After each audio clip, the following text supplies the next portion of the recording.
جی بلال غوری صاحب، آپ کیا سمجھتے ہیں کہ یعنی اب نواز شریف، جیسے کہ مناز صاحب نے پہلے بات کر رہے تھے، اب نواز شریف اگر باقاعدہ جیسے پارٹی کی صدارت اب لیں گے اور سامنے آئیں گے، اب تک تو لگتا ہے کہ پبلک سے چوری سیاست کر رہے ہیں، لیکن ان کے سامنے آنے سے آپ سمجھتے ہیں کہ فرق بہت واضح پڑ سکتا ہے، گورننس بہتر ہو جائے گی اور لوگ خوشیوں کی چادر اوڑھ لیں گے؟ کیا ایسا ہوگا؟ ناجی صاحب، کاش میں یہ کہہ سکتا کہ ایسا ہو جائے گا۔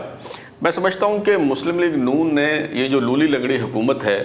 یہ لے کے بدنامی اور رسوائی کا ایسا توق اپنے گلے میں ڈال لیا ہے کہ اپنی سیاست انہوں نے ختم کر لی ہے۔ اسے میں سیاست پہ خودکش حملہ اگر کہوں مسلم لیگ نون کی طرف سے تو ایسا کہنا جو ہے وہ بے جا نہ ہوگا۔ یعنی اگر آپ یہ حکومت نہ لیتے تو زیادہ سے زیادہ کیا ہو جاتا؟ آپ کی وہ جو کمشنر راولپنڈی سے پریس کانفرنس کروائی گئی تھی، آپ کی نشستیں کم ہو جاتی، آپ میاں نواز شریف صاحب کو لاہور سے جو ہے وہ ہروا دیا جاتا، تو پرویز مشرف کے دور میں بھی تو آپ کو 14 نشستوں تک محدود ہو گئے تھے، تو کیا مسلم لیگ نون جو ہے وہ ختم ہو گئی تھی؟ تو اب بھی کوئی مسلم لیگ نون جو ہے وہ ختم نہیں ہونے والی تھی۔ اور دوسری بات یہ ہے کہ فریق ثانی کے لیے بھی یہ فیصلہ کرنا کوئی اتنا آسان نہیں تھا۔ وہ ٹھیک ہے، وہ دے دیتے سیٹیں انہیں اور علی امین گنڈا پور جیسا کوئی وزیر اعظم لا کے بٹھا دیتے اور پھر چلا لیتے ملک اگر چلتا ہے تو۔ لیکن اگر آپ نے صرف اس وجہ سے کمپرومائز کر لیا کہ آپ کی بیٹی جو ہے وہ وزیر اعلیٰ بن جائے، آپ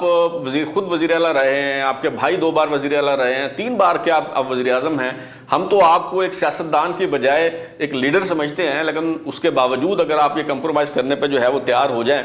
اور آج کوئی ایک بیان میری نظر سے گزرا ہے میاں جاوید لطیف صاحب سے منسوب، پتہ نہیں ٹھیک ہے یا نہیں، انہوں نے کہا جی نواز شریف اگر سچ بول دے تو ملک کا سب سے مقبول لیڈر بن سکتا ہے، لیکن نواز شریف سچ نہیں بولے گا۔ نواز شریف اس لیے سچ نہیں بولے گا، یہ آج مجھے آپ اظہار کرنے دیجئے جو میرے دل کی جو بھڑاس ہے، جذبات ہیں، احساسات ہیں کہ جی میاں نواز شریف صاحب جو ہیں وہ بدقسمتی سے ہم نے انہیں انقلابی سمجھا، لیکن وہ سمسٹر انقلابی ہیں۔ یہ بات میں نے پہلے کئی دفعہ کی، اب ایک دفعہ پھر مجھے دہرانا پڑ رہی ہے، ٹھیک ہے؟ وہ 6 مہینے تحریک چلاتے ہیں، پھر اس کے بعد بریک لے لیتے ہیں، اور مجھے لگتا ہے کہ اب پھر انہوں نے سمسٹر بریک لی ہوئی ہے۔ وہ بالکل نہیں بولیں گے، اس لیے نہیں بولیں گے کہ وہ ایک ٹکٹ میں 2 شو انجوائے کرنا چاہتے ہیں، وہ حکومت بھی انجوائے کرنا چاہتے ہیں، وہ اپوزیشن بھی انجوائے کرنا چاہتے ہیں، لیکن اب معاملات اس طرح سے نہیں چل سکتے کہ جیسے پہلے پی ڈی ایم کی حکومت تھی اور ہمیں پتہ چلتا تھا کہ حکومت نے جی بجلی کے بل بڑھانے کا فیصلہ کر لیا اور میاں نواز شریف صاحب نے بڑی ناراضگی کا اظہار کیا، وہ اجلاس سے اٹھ کر چلے گئے۔ اب اس طرح سے معاملات جو ہے وہ نہیں چلیں گے۔ اب میاں نواز شریف صاحب کو